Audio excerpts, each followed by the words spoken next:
Hi everyone, my name is Karen, this is my channel RatherBeReading, and today I'm bringing to you my April marked as to read video.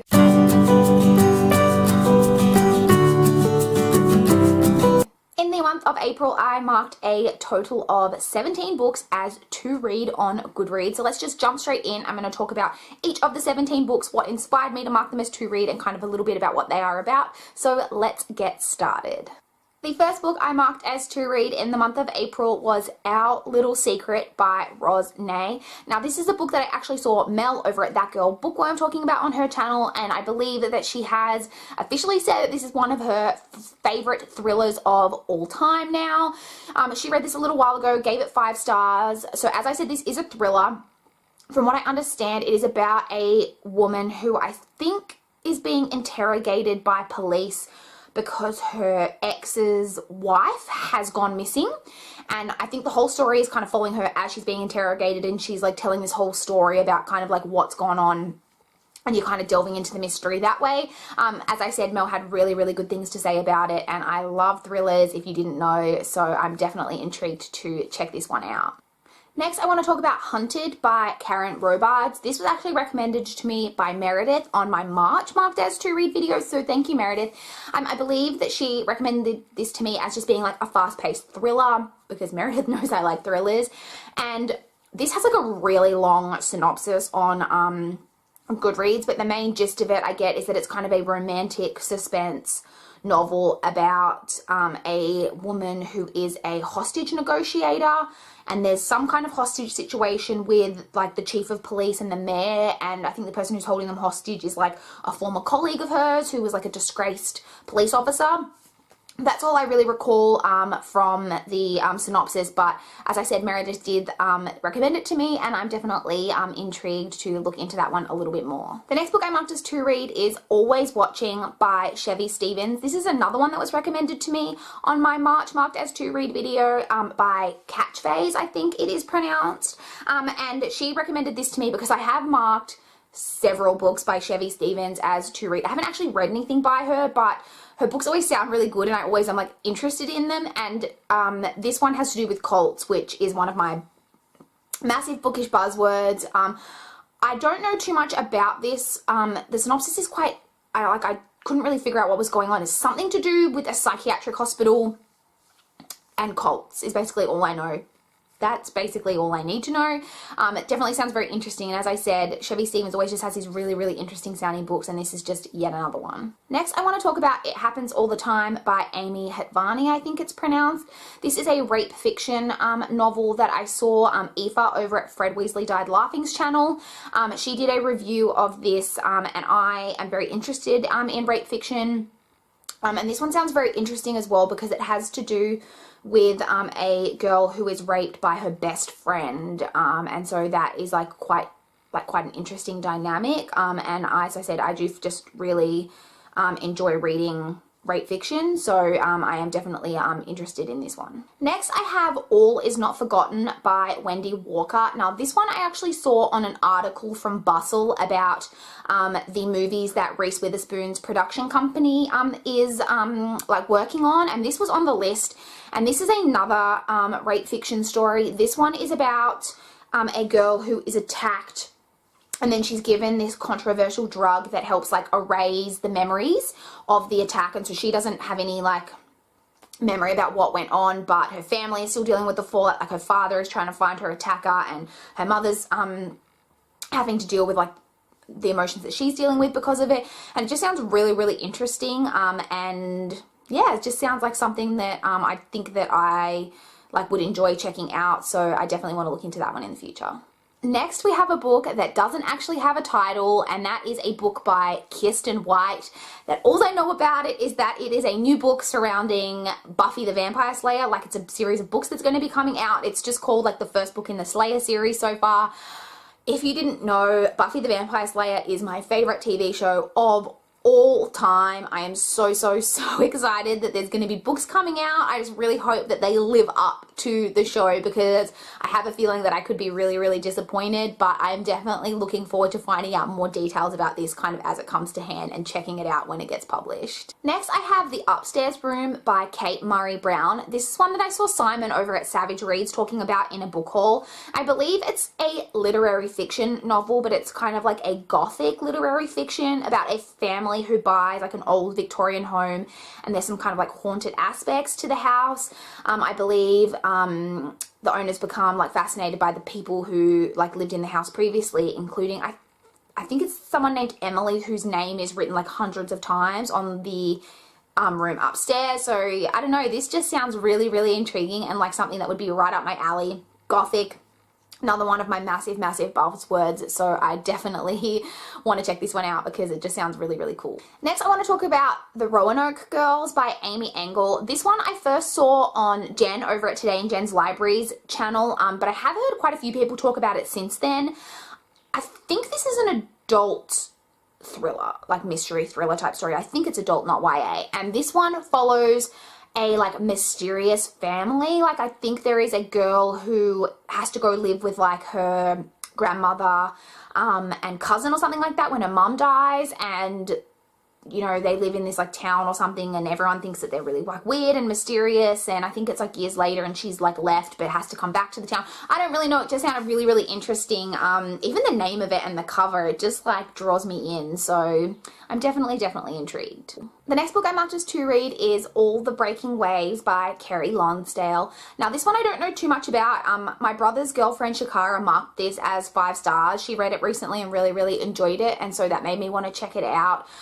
I don't really know too much about it except that I think it's just like a women's fiction, like contemporary kind of story about a woman who has like tried to escape from her past, but then something happens and she kind of has to go back to her hometown and kind of like deal with everything from like years previously. That's all I really know about it, but as I said, my brother's girlfriend did really, really enjoy it, so hopefully I will enjoy it as well. The next 3 books I want to talk about are all books that were on the Stella Prize shortlist. The Stella Prize is a Australian award that is given for female authors, female Australian authors, and there were 3 books on the shortlist this year that I saw an article about the shortlist and I had a quick look at it, and there were 3 books there that kind of drew my attention. The first of those is called Between a Wolf and a Dog by Georgia Blaine. So this one is about a woman who is a therapist. So she, like, you know, is obviously deals with like lots of people and their problems, but her own personal relationships are very frayed. She has a very kind of a strange relationship with her sister and I think her ex-husband, and I think it's set, if I understand, over one day, the course of one day, and you see like her and her sister and her ex-husband and their lives, and kind of, I guess you get kind of what's happened in the past and the present and how their lives are affected and stuff. As I say, it made the shortlist for this prize. It's obviously supposed to be pretty good, so it is one of the ones on there that kind of drew my attention that I would like to check out. The next one that was on the shortlist that I was intrigued by is The Hate Race by Maxine Beneba Clark. This is again, a contemporary story about a girl growing up. I don't think it's set in present day. I think it might be like set in the 70s or 80s maybe. I could be wrong about that. But basically the main gist of the story is just that she's growing up, and I believe that she is Aboriginal. That's all I really know about it. That she is an Indigenous Australian. It's just kind of like dealing with her life, and I presume that the prejudices that she encounters and stuff. I do believe that I have heard this described as kind of Australia's The Hate You Give, except obviously I don't think it deals with the same quite heavy-hitting topic in terms of that I don't think it's about someone being killed by police or anything like that, but just in terms of that it deals with a lot of like racial issues from what I understand. Definitely is something that I would like to check out because I would really like to try and read more Australian fiction that does deal with kind of racial and Indigenous issues. So yeah, definitely something I would like to look into in the future. And the third one from the shortlist that intrigued me is An Isolated Incident by Emily Maguire. This one is actually a psychological thriller, I believe, and it basically just follows a girl whose sister is murdered in a small town in Australia, and as time I think kind of goes on and the crime is not being solved, she starts to think that maybe it is someone like from within the town, and so I think it's just a thriller basically about that, and the fact that it made the shortlist, like, is obviously speaks very highly of it, so definitely something I want to look into. Next, I had a book recommended to me on Goodreads by Samantha Osborne. I'm not sure if it was recommended to me, like me specifically, or if she was just kind of recommending it to everyone on her friends list, but I looked at the book and it sounded really interesting. It is again, I think a thriller novel that it just seems to be that all of these have very similar themes, the books on this list. It is again set in kind of a small town, I think, about mysterious things going on in the town, and someone, I think, who's been away from the town returning to the town to kind of get answers and understand things that have gone on in the past. I think maybe her mother went missing, or her mother died, or something like that. I'm not really sure. It just sounded really interesting, and I say there are definitely certain themes and issues and like settings that obviously draw me in, and this is yet another example. Next we have Abigail Hall by Lauren M. Forry. This is one that I actually just saw a picture of the cover on Pinterest, and I thought the cover was amazing, and so I immediately went onto Goodreads to kind of have a look at what this book was about, and I was immediately intrigued. This is a historical fiction set during World War II about two sisters, I believe it is, whose I think their mother was killed like during the Blitz, and their father has committed suicide, or I could have that reversed. And they have to go work at Abigail Hall during the war, and I think like there's very mysterious things going on at Abigail Hall, some like gothic, like haunting type things, and the housekeeper there is very like mysterious and doesn't want them, like tries to keep them from ever going into town, and they hear weird things about Abigail Hall, and it all just sounds totally delicious and like something that I would definitely love sinking my teeth into. So I say it was the cover that drew me in, but the synopsis definitely sounds really great as well. Next, Sophie over at Sophie Series did a video where she was in a bookstore, and she was like reviewing books in bookstores. So she was literally just going through the bookstore and like picking books off the shelf and saying a couple of things about them. And one of the books that she mentioned was The Devil You Know by Trish Dollar, and I don't even think I think she said she only gave it like 3 stars or something, but I have seen this book around before, and I've always been intrigued by the cover, and it's basically a YA thriller, totally up my alley. I think it's about a girl who goes on a road trip with like 2 brothers or 2 cousins, maybe, something like that, and maybe they're not all that they seem. It's probably going to be really cliched, but it sounds like a good kind of cliche that I personally would enjoy, so I definitely want to look into it. And I just really, something about the colors, I think it's the pink of the text or something on this cover, like totally draws me in, so definitely something I want to check out. And the next book is another one that Sophie mentioned in that video, and that is These Shallow Graves by Jennifer Donnelly. And literally all I know about this is that this is a historical fiction murder mystery.